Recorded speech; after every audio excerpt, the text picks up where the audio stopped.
Let's start with today's lecture, which is about progressive resistance exercise.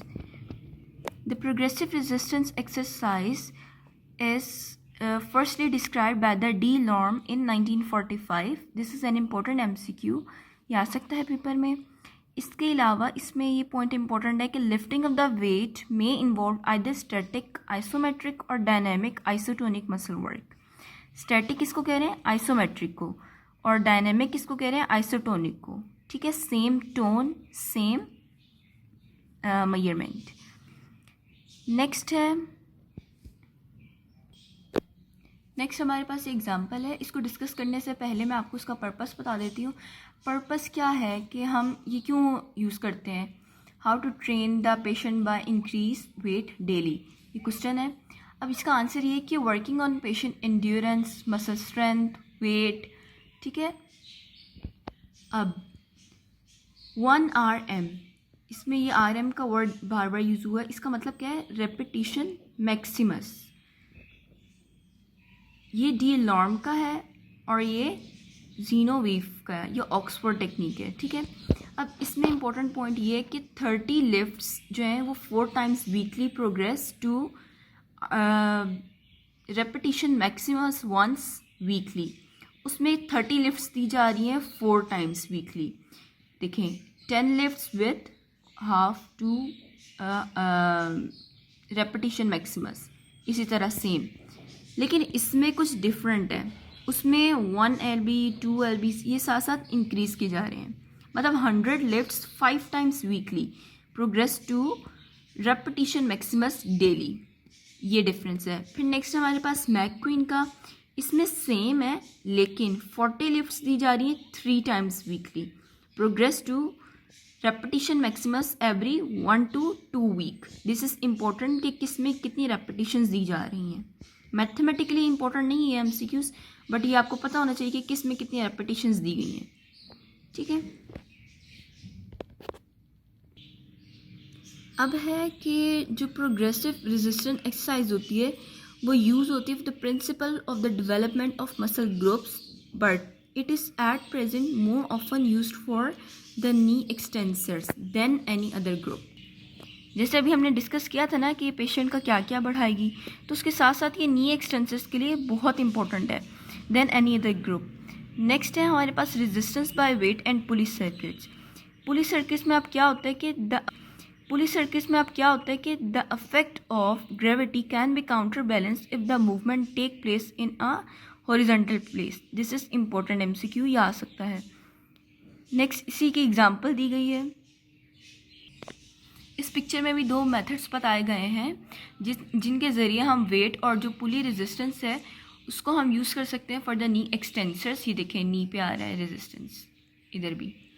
अब क्या है कि relaxation stop R is shown on the left side पे. अगर हम देखें तो ये देखें, R से स्टॉप किया जा रहा है, रेजिस्ट किया जा रहा है उसको. देखें, ठीक है. इसी तरह सेम इस फिगर में भी.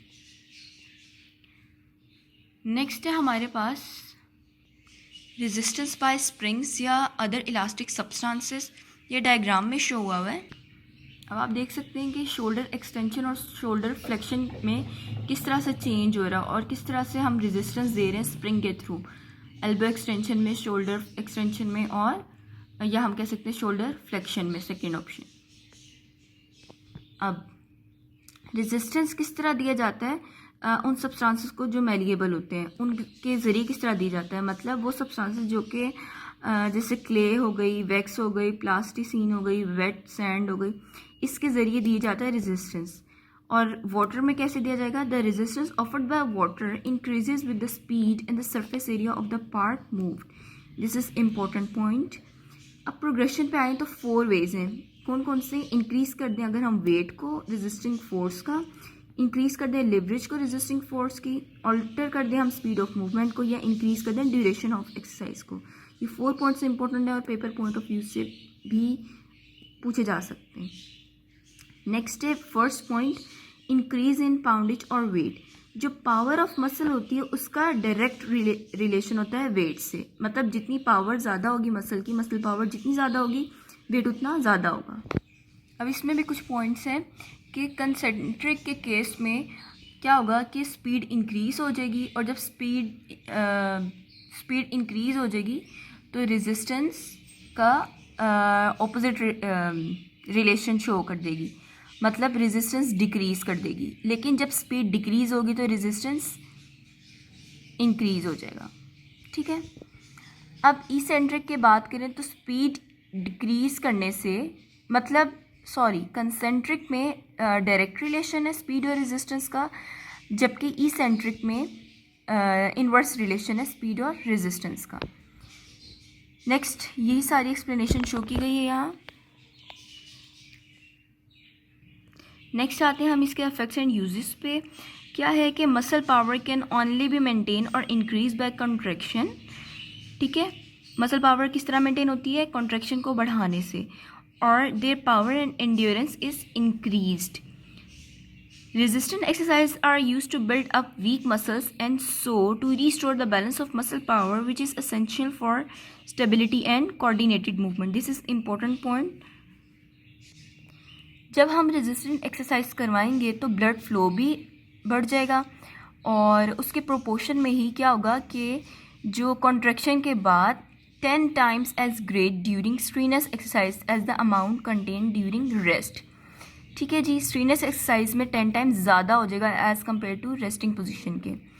अब क्या होगा, जब ये बढ़ जाएगा तो general rise in blood pressure भी बढ़ गया, और हीट का इधर आएगा कि क्या होगा, वेजोडाइलेशन होगी स्किन में, जो कि फॉलो करेगी कंस्ट्रक्शन को। सबसे पहले वेसल्स डायलेट हुई और फिर वेसल्स कंस्ट्रक्ट हो गई। ठीक है, और क्या होगा कि degree of moisture depends largely on the temperature, humidity and movement of the atmosphere. This is important point. अब है क्विज टाइम। आपने मुझे बताना है कि मैक क्वीन का जो हमने प्रोसेस पढ़ा था मैथमेटिकल, उसमें 40 लिफ्ट्स जो हैं वो 3 टाइम्स वीकली दी जा रही थी या 4 टाइम्स। आंसर मैं आपको नहीं बता रही, आपने कमेंट सेक्शन में बताना है। इसके अलावा अगर आपको कोई भी क्वेश्चन हो या क्वेरी हो तो आप हमसे कमेंट सेक्शन में पूछ सकते हैं।